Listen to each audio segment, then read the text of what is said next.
ID, call forwarding, call waiting, and call blocking.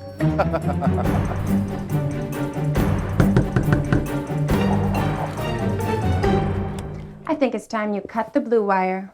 Cut the blue wire. Save up to $250 on your phone features with RevVoice. Get RevVoice. Save money. Coming up tonight on our news. Scores of doctors marched from PMH's critical care block down Elizabeth Avenue and onto Bay Street and onto the Churchill building, calling for better pay, better benefits, and better working conditions.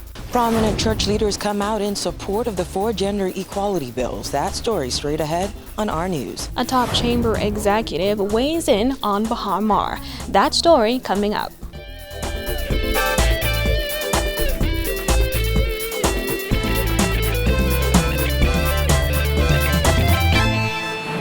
Welcome to our news. I'm Christina McNeil. Thanks for joining us. Topping news tonight, scores of doctors and their union affiliates marched from Princess Margaret Hospital's critical care block down Bay Street and near the Cabinet office this morning, demanding they be adequately compensated for the tireless and selfless work they do.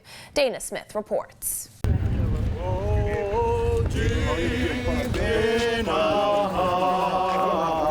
We do believe we shall. Doctors and union leaders wound up here in Rawson Square, where they walked 7 laps around the square in solidarity, calling on the government to take action. We need to let the authorities, whoever they are, know that we mean business, and today is a new day. There's no cause for alarm. We didn't come here to harm anybody. We just want to alarm and ring the bell and let those persons who know that we are unhappy with how we are being treated for the past 10 up to 15, even 20 years. Doctors Union President Dr. Charles Arthur Clark said the march to Cabinet was prompted by government's lethargic approach to what he called a palatable financial proposal presented by the union. Clark charged that doctors aren't receiving adequate overtime or holiday pay and haven't received raises which they feel are owed to them. When people come to the Princess Margaret Hospital and they have a poor experience, it's not so much because that doctor is a bad doctor. It's because that doctor probably has been stressed from working 48 hours, now has to make another 12 hours again, hasn't been able to see their family, hasn't gone home. You understand? Hasn't eaten. And I don't want you to be afraid of them other people who talking a whole bunch of nonsense. You are doctors, you are professional, I'm a lawyer. You expect me to work for those kind of dollars? You got to be out of your mind. According to Clark, government suggested in an email yesterday a monthly $200 raise for employees who work for 5 years. But Clark branded that proposal an insult and charged there's a culture of intimidation and coercion in the Public Hospitals Authority and the Ministry of Health. Although doctors effectively walked off the job today, Clark said when it comes to any possible strike action, that whole idea of striking is not something that we're considering at this time. I don't think that we'll consider, because we have families, you have a mother, and certainly our heart. That's why we're in the craft. We are caring, we're not greedy.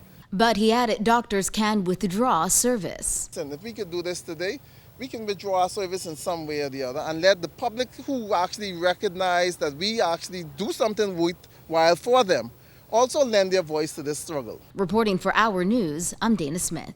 Thanks, Dana. Well, our news reached out to officials at the Public Hospitals Authority who offered no comment on the doctor's action. We also reached out to Ministry of Health officials who were not available for comment up to airtime. A little later, we'll tell you why another group was protesting in the heart of downtown Nassau this morning. In other news, following many meetings and much consultation, a group of prominent church leaders is urging voters to give the 4 constitutional amendment bills their full support for the goodwill of all Bahamians. Vonique Toot reports. Some of the country's most prominent church leaders came together this morning to give their unequivocal support to the 4 gender equality bills, including Bill number 4, which they say has no chance of paving the way for same-sex marriage.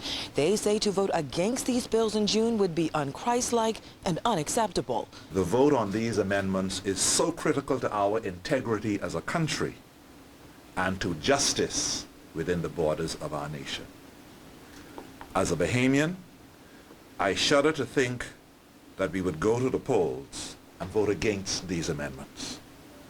What would we be saying to the world? These bills would finally bring the Bahamas in position with most of the rest of the world. To deny anybody rights in our country is unacceptable and un-Christ-like. Though church leaders insist they are not members of the Yes Bahamas campaign, they are urging Bahamians to vote in favor of the 4 bills. They also noted today's news conference is not a reaction to several pastors who urged Bahamians to reject the 4th bill, which seeks to end discrimination based on sex. Presiding Bishop of Global United Fellowship Neil Ellis says they were against the 4th bill until sex was defined as male or female. After further consultation, we were satisfied, and I was definitely, that this has shut the door for any possibility of Bill 4 making the way clear for the introduction of same-sex marriage. I have looked at Bill number 4. I've listened extensively to all sorts of views on it. I cannot see how it would lead to what people fear it would lead to. I can't see it. Church leaders also advised voters to resist the temptation of teaching government a lesson after going against the result of the failed gambling referendum. There are certain issues in life that are far more important than just some small-time political gain. This is an issue of grave national significance. We need to see it as such, and we need to act accordingly. This is not the time to teach the government a lesson for what we think didn't go down right at the last referendum. There's just simply too much at stake. Asked how they feel about other church leaders praying for a no vote on question 4 in the June 7th referendum, Archbishop Patrick Pender said while he respects religious freedom, voters should make an enlightened and informed decision. Reporting for our News, I'm Vonique Tude. Thanks, Vonique. Well, the key to opening the doors of the troubled Baha Mar resort is keeping developer Sarkis Merlion involved. That's according to Chairman of the Chamber of Commerce and Employers Confederation, Edison Sumner. Jasmine Brown has more. Sumner says the way he sees it is Merlion is an important part to getting Baha Mar back on track. In my view, the best way to get that resort open is to negotiate a deal with the original developer. He knows where the bones are buried. He knows where all the details are. He has access to the people that he would have dealt with before, and we were very close to getting that resort opened. Last week, Merlion insisted his team has the best chance of opening Baha Mar quickly and successfully, and encouraged the bank to accept his offer. Sumner agreed. If the government wants to get it on track quickly, they have to engage him, right? I mean, whether they pursue another developer or otherwise, anyone who is going into that project and who wants to get involved in the project must speak with the person who drew the plans. Baha Mar filed for bankruptcy in the United States on June 29, 2015. The bankruptcy claim in the U.S. has since been dismissed. The resort is currently in receivership. With all things considered, Sumner says while Baha Mar is vital to the economy, it should not be viewed as the answer to the country's economic woes. Baha Mar, as we said before, was never meant to be the savior of the economy, right? We should never have placed so much emphasis on a single project for the country. Having said that, though, we do understand the importance of Baha Mar to the economy, right? Not as the single sole provider, but it certainly has an impact on the economy. Reporting for our News, I'm Jasmine Brown.